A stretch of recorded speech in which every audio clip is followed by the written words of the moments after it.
জিলহজ মাসের প্রথম 10 দিন আমরা কি কি আমল করব। আজকে আমরা অল্প সময়ে জিলহজ মাসের প্রথম 10 দিনের 7টা আমল নিয়ে কথা বলবো। বলেন সবাই, কয়টা আমল?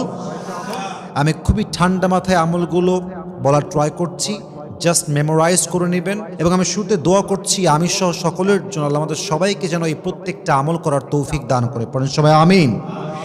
1 নম্বর আমল হচ্ছে জিলহজ মাসের প্রথম 10 দিন আমরা বেশি বেশি তাসবিহ পাঠ করব, তাহমিদ পাঠ করব, তাহলিল পাঠ করব, তাকবীর পাঠ করব। তাকবীর মানে হচ্ছে আল্লাহু আকবার, তাসবিহ মানে হচ্ছে সুবহানাল্লাহ, তাহমিদ মানে হচ্ছে আলহামদুলিল্লাহ, তাহলিল মানে হচ্ছে লা ইলাহা ইল্লাল্লাহ। এই 4টা জিকির যদি বেশি বেশি করেন, কোরআন কি বলছে? আল্লাহ তাআলা বলেন আলা বিযিকরিল্লাহি তাতমাইন্নুল কুলুব।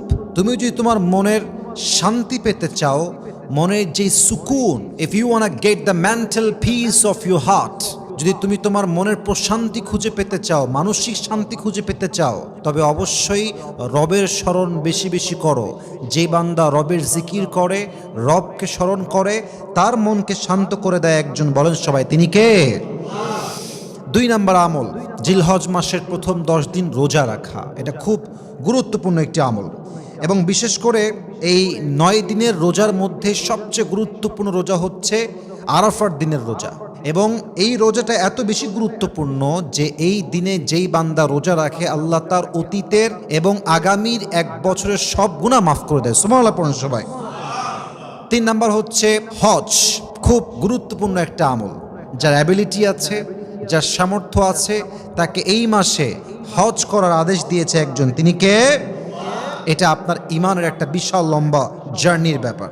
4 নাম্বার কুরবানি। তবে কোরবানির ক্ষেত্রে মাথায় রাখতে হবে, কোরবানি এমন একটা আমল যে আমলের ক্ষেত্রে অনেকে নিয়ত করে গোস্ত খাবো, আরামে সবসময় গোস্তের মধ্যে ডুবে থাকবো। ব্যাপারটা কিন্তু এরকম নয়। কত বড় গরু কুরবানি দিলেন, দ্যাটস নট অ্যাকসেপ্টেড। কত টাকার কুরবানি হলো, দ্যাটস নট অ্যাকসেপ্টেড। লা ইয়ানাল্লাহু লুহুমুহা ওয়ালা দিমাউহা ওয়ালাকিন ইয়ানালুহুত তাকওয়া মিনকুম। গরুর দাম, রক্ত, এগুলো কিছুই আল্লাহর দরবারে পৌঁছায় না। আল্লাহর দরবারে পৌঁছায় শুধুমাত্র তোমাদের অন্তরের তাকওয়া এবং আল্লাহর ভয়। ঠিক কিনা বলেন?